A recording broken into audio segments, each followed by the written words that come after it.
கிண்டியில் 2 ஏக்கர் நிலம் கொடுத்தோம். அண்ணா பல்கலைக்கழகத்துக்கு எதிரில் 2 ஏக்கர் நிலம், 1 ஏக்கர் 100 கோடிக்கு போகும்.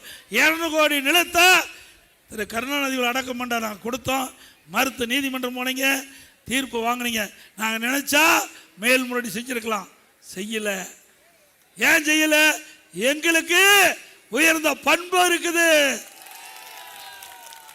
உங்களுக்கு அப்படிப்பட்ட எண்ணம் இல்லை. திருமதி ஜானகி அம்மாள் அவர்கள் எங்களுடைய பொன்மனச்செம்மல் புரட்சித் தலைவர் எம்ஜிஆருடைய மனைவி, அவர் முதலமைச்சர் இருந்தாங்க. அப்படிப்பட்டவருக்கு பொன்மனச்செம்மல் புரட்சித் தலைவர் எம்ஜிஆர் அடக்கம் செய்த அருகிலேயே அவருக்கு இடம் கிடைக்க வேண்டும் என்று நாங்கள் இடம் கேட்டோம், ஆனால் கொடுக்கல. சிந்திச்சு பாருங்க என்னென்னலாம் அப்போ பேசிட்டு இருக்காருன்னு.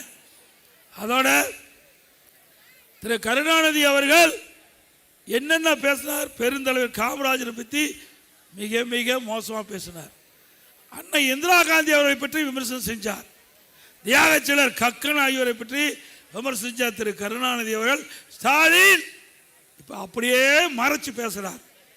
திரு ஸ்டாலின் அவர்களே, உங்களுடைய குடும்பத்தை சேர்ந்தவர்கள் எப்படியெல்லாம் முன்னாள் தலைவர்களை விமர்சனம் செய்தார் என்று எங்களுக்கு முழுமையாக தெரியும். பட்டியலிட்டு பேசுவதற்கு எங்களுக்கு திறமை இருக்குது.